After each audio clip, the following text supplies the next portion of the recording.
Nahimong kulba-hinam ang volleyball tournament sa mga PWD sa gihimo sa Mandaue City.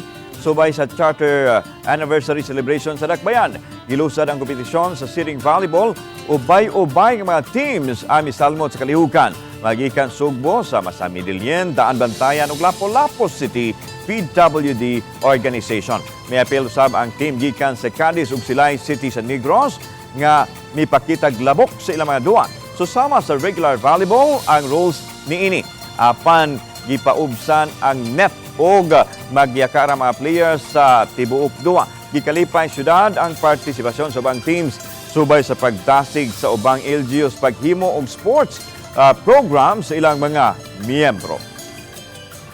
Aside from kanang promoting sports, we also promoting camaraderie among PWDs, not only in the city of Mandaue but even across the region. Amo po ni silang gi-encourage nga mohimo og team nga mo sa karon ang Medellin ug Daanbantayan bag-o na sila nga team. Amo po gi-encourage ang mga uban mga cities and municipalities.